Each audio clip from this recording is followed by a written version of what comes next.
This video is all about bunions, in particular, one thing you might not have thought of. We know there's multiple causes for bunions and it's an interplay of forces around the foot and ankle, even the entire lower limb. This video is about the EHL muscle, which is this muscle that runs from the shin all the way down to here. EHL stands for extensor hallucis or hallucis longus, and it's a really important toe muscle. And I'm going to show you how it might be something you're missing in your bunion management program.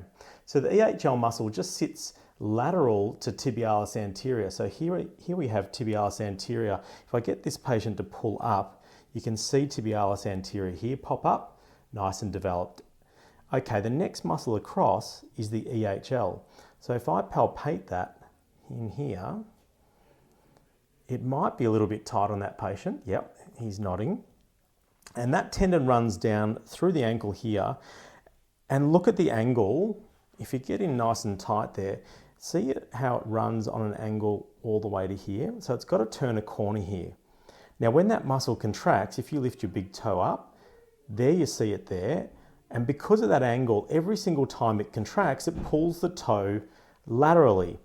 So the EHL is an often forgotten part about how a bunion might form. Of course, the other muscles are all really important as well. Tibialis posterior, pronation, those factors are probably a larger factor than EHL, but this is one that is often missed. So what we want to do is next teach you 3 things that you can do to improve that EHL function if, like this particular foot, it's a little bit tight and it's pulling the big toe across. Number 1, we massage it and take some tension out of it.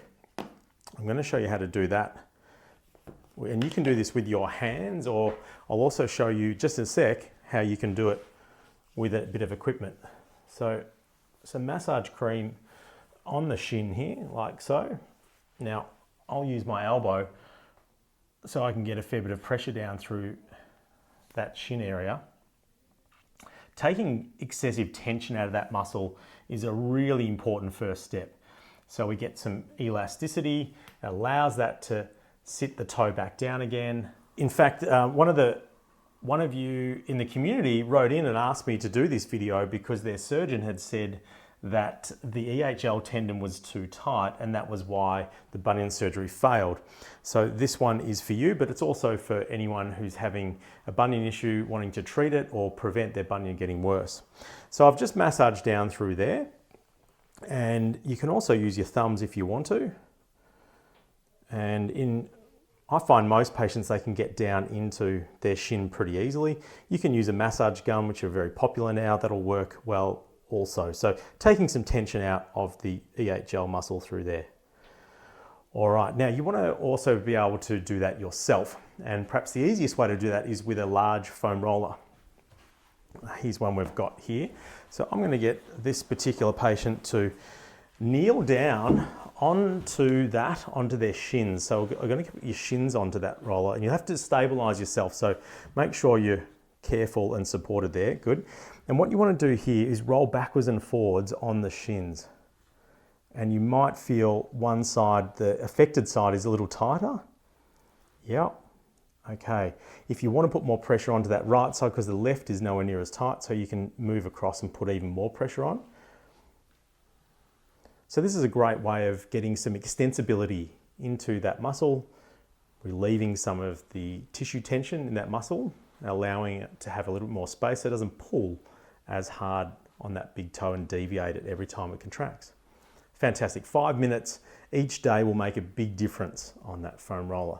Now, the third part, I'll just put this bed down here, is we need to ask ourselves, why is that muscle tight in the first place? It's obviously working too hard or doing the job of 2 other muscles, or that's usually when we see a muscle get excessive tightness like that. So what we want to do is balance it. There's a muscle on the other side of the big toe, the FHL. I'm going to get you to take a seat here. And this is really part 3 of this. So we've taken tension out of that muscle. Now we want to strengthen the flexor to balance that tension so it doesn't keep coming up and deviating. And this is one way we can do that with a strength band. And instead of that hand, we're actually going to go that hand. And there's a good reason for that, because that oblique angle will help that toe from doing exactly what we're seeing there. We really don't want it to deviate laterally. We want that big toe to go down straight. Okay, so let the band pull the toe up. So really relax the front of your ankle, let the band do the work. Now I want you to press down and hold hard into the floor with that band. And you can see that toe, I don't know whether you can see it, I can feel it. That toe is really deviating across here. We want to try and avoid that, so across there. Good. I like a 5-second hold, that works really well for endurance. And release, let it come back up again. You can vary the angle of this to get the optimal tension on it, so the toe goes down straight. So let's push down again and hold. So when we push down, we're getting the FHL, which balances the EHL.